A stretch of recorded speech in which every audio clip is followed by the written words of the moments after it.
Assalamualaikum warahmatullahi wabarakatuh. Perkenalkan nama saya Siti Nurul Komariah dengan NIM 343022001112. Saya berasal dari kelas 3C BGSD. Di sini saya memenuhi tugas psikologi pendidikan yaitu menjelaskan apa itu mental health. Nah, di sini mental health adalah sebuah kondisi di mana individu itu terbebas dari segala bentuk gangguan mental. Individu yang sehat secara mental dapat berfungsi secara normal dalam menjalankan kehidupannya. Di sini kita akan membahas tentang kesehatan mental dalam pandangan Islam. Kesehatan mental sendiri dalam perspektif Islam adalah merupakan suatu kemampuan diri individu dalam mengelola fungsi-fungsi kejiwaan dan terciptanya penyesuaian dengan diri sendiri, orang lain maupun lingkungan di sekitarnya, yaitu secara dinamis berdasarkan Al-Quran dan As-Sunnah sebagai pandangan hidup menuju kebahagiaan dunia dan akhirat. Jadi seseorang yang memiliki pedoman hidup berupa Al-Quran dan As-Sunnah, insya Allah dengan pedomannya, dengan pandangannya, dan dengan kepercayaannya, insya Allah mentalnya, kesehatannya bisa terjaga.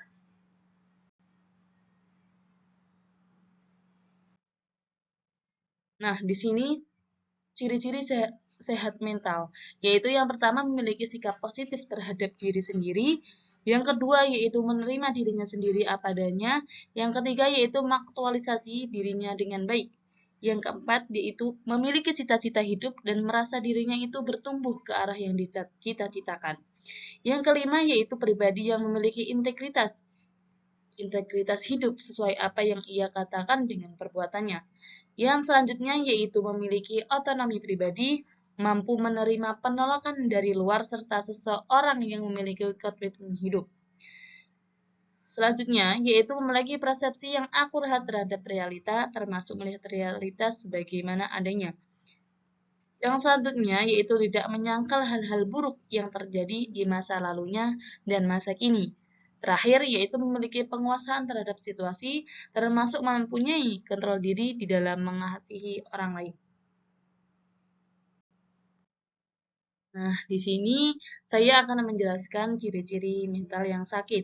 Yang pertama yaitu merasa sedih berkepanjangan, kadang tanpa sebab yang jelas. Yang kedua yaitu mati rasa atau tak peduli dengan lingkungan sekitarnya.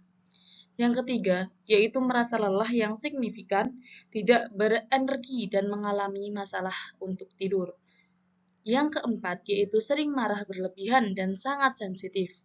Yang kelima yaitu merasa putus asa dan tak berdaya. Yang keenam yaitu sering merasa bingung, khawatir berlebihan, dan dihantui perasaan bersalah. Yang ketujuh yaitu perubahan suasana hati yang drastis. Orang yang memiliki mental yang sakit, hatinya itu berubah-ubah,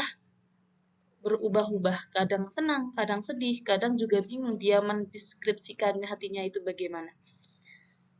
Yang selanjutnya yaitu cenderung menarik diri dari lingkungan sosial. Orang yang memiliki mental yang sakit cenderung menyendiri dan tidak suka berinteraksi dengan orang-orang sekitar. Yang terakhir yaitu memiliki pikiran untuk bunuh diri. Nah, orang yang memiliki mental yang sakit, kadang dia itu ingin hidupnya itu selesai di dunia, bahkan tidak memikirkan selanjutnya itu bagaimana. Soalnya dia juga tidak tahu. Nah, di sini saya akan menyebutkan penyebab gangguan kesehatan mental. Salah satunya yaitu stres berat dan berkepanjangan. Orang yang stres, bahkan stres berat, dan itu tidak ada dilakukan tindakan apapun, maka hal tersebut bisa menyebabkan gangguan kesehatan mental. Yang kedua, yaitu mengalami peristiwa traumatis. Yang ketiga, kekerasan dalam rumah tangga. Seseorang, baik itu wanita ataupun laki-laki, jika mengalami sebuah kekerasan dalam rumah tangga dan tidak dilakukan tindakan-tindakan apapun, maka juga akan menyebabkan kesehatan mental. Yang keempat, yaitu kekerasan atau pelecehan ketika masih kecil. Nah, memori anak jika dapat mendapatkan kekerasan bahkan pelecehan itu akan masih diingat-ingat sehingga itu akan mengumpul dan menjadi pecah. Nah, pecah itulah akan menyebabkan kesehatan mental seperti itu. Yang kelima yaitu faktor genetik atau keturunan. Yang selanjutnya yaitu kelainan pada struktur kimia otak. Yang ketujuh yaitu pernah mengalami cedera kepala berat. Yang kedelapan yaitu merasa terisolasi secara sosial atau kesepian. Yang kesembilan yaitu mengalami kerugian sosial, kemiskinan, atau terlilit hutang. Seseorang yang memiliki sosial yang kurang, bahkan makan aja pun sulit, itu mereka juga akan mengalami gangguan kesehatan, terutama kesehatan mental. Karena apa? Karena mereka itu memikirkan bagaimana ke depannya, bahkan memikirkan bagaimana masa depannya seperti itu. Yang ke-10 yaitu mengalami diskriminasi dan stigma negatif. Orang yang memiliki kesehatan mental itu juga berasal dari orang yang memiliki stigma negatif dari orang-orang. Mereka menganggap diri orang tersebut itu bersalah atau bagaimana yang membuat si orang tersebut mengalami gangguan kesehatan mental. Yang ke-11 yaitu kematian orang terdekat. Jadi orang yang dianggap kita berharga ketika sudah meninggal, maka orang yang ditinggal itu pun akan merasa sendiri. Nah, itu juga termasuk gangguan mental. Yang ke-12 yaitu menjadi tunawisma atau lingkungan perumahan yang buruk. Yang ke-13 yaitu sedang merawat anggota keluarga atau teman.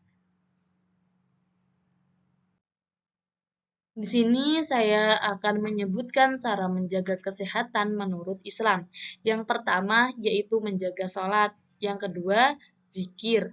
Yang ketiga, menjaga Al-Quran. Tak lupa setiap hari membaca Al-Quran. Dengan tersebut, insya Allah iman kita akan terjaga. Yang keempat yaitu puasa, saum. Dan yang terakhir yaitu haji. Nah, di sini secara umum pencegah gangguan kesehatan mental antara lain yaitu melakukan aktivitas fisik dan tetap aktif secara fisik. Yang kedua yaitu membantu orang lain dengan tulus. Yang ketiga, membiasakan berpikir positif dalam hal apapun. Yang keempat, memiliki kemampuan untuk mengatasi masalah.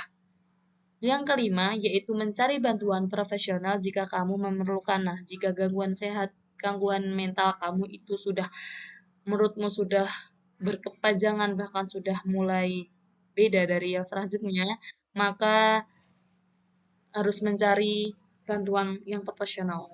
Yang keenam yaitu menjaga hubungan baik dengan orang lain.